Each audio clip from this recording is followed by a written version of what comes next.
Laurie Christensen, I'm the Harris County Fire Marshal. Tonight, approximately 7:35 p.m., there was an emergency that occurred at LyondellBasell, located here in LaPorte, Texas, right off of Miller Cutoff Road. What occurred was a chemical type explosion release, very small in the scale of it was just in plant. That being said, the chemicals were methyl iodide, hydrogen iodide, and methyl acetate. It is a chemical acid used in food grade vinegar. The issues that occur is severe burns, harmful if swallowed, toxic if inhaled, and harmful to the skin. Unfortunately, there were several patients. We have 31 that are considered green, which means they're walking, but we're still being deconned and reviewed for any other symptoms. We have 5 that are yellow, which means they're being treated here on scene.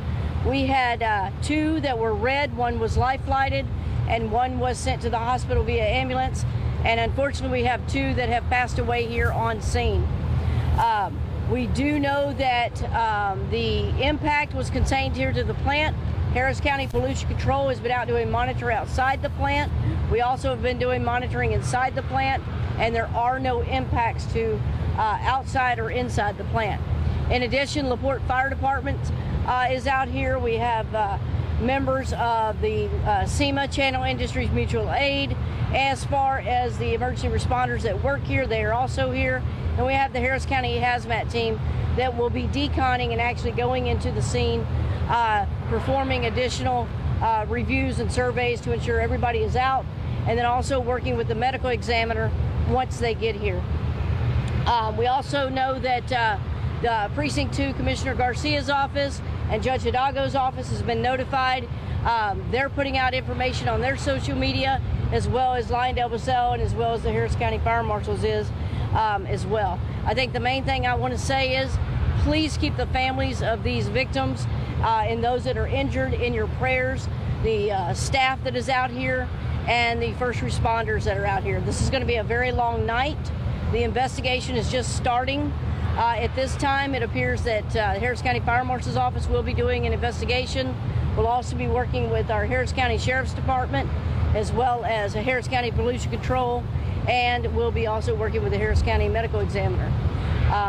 But again, the investigation's just starting. We don't really know much about it. We don't know how this occurred, but we do know we have injuries. We do know we have fatalities. And what we'd like to say is we can give you more information. We're hoping by 6 a.m. We do know that LyondellBasell has released a statement. So if you will follow them at LyondellBasell, and as well the Harris County Fire Marshal's Office will be sending out information on social media. Ma'am, do you know, we heard that it was acetic acid. Are those 3 chemicals that you mentioned what's in acetic acid, or are those individual? So those are the chemicals. Those are acetic acid type chemicals, but they're used to make products that we use, whether in medical supplies and vinegar, but obviously very diluted. So this is a chemical processing plant. So what you're going to find is they're going to have these type of chemicals. You had mentioned that there was some sort of explosion. LyondellBasell statement called it a leak. What actually happened? Was it an explosion, or what actually happened? So what we know, again, we're going to be doing the investigation, but sometimes the terminology in these situations, when there's a leak, you think of something pouring out. A leak can also be something exploded off the top and the chemical came out. So once we get into the investigation, we'll be able to specifically detail that out. But when that came out, obviously it impacted a lot of people. So at this point, we, the Fire Marshal's Office, are calling it a chemical explosion until we know more. The people who were injured, what type of injuries did they sustain? So you're going to have irritants to the skin, you're going to have burns to the skins, difficulty breathing and swallowing. Do you know anything about what their jobs entailed or what their job description Again, we're just now, because this is such an active scene, we're taking care of those that have been injured. We haven't been able to get involved and look into that just yet. Main thing right now we're doing is we want to take care of those individuals that have been affected and make sure that we are talking to the families. And I think that's what our focus needs to be at this point. I'm sorry? Can you tell us a little bit more about that decon process that you mentioned and what that entails for people? So the decon process, and y'all may have heard recently we had some other things that we do. What happens is we have to ensure all the people's clothing is taken off. We put them through a rinsing solution, then a drying solution, and we have to completely saturate them and make sure all those chemicals are off. and then ensure they get taken to an area for review by the EMS personnel.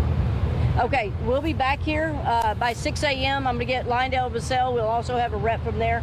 We should know more at that time, and more about maybe we'll have gone in there and be able to give you more information. Just one more question. At what point, I know you said the call came around 7:35, but what point was this declared a mass casualty event, and were authorities immediately notified as such? What I can tell you, the call came in, they made the calls to the fire department, they made calls to Channel Industries Mutual Aid and local law enforcement. So when you start calling it a mass casualty is when they start determining how many victims. So I would tell you, and injuries they have. So I can tell you that occurred very quickly. I don't have the times with me though. Okay, thank y'all so much.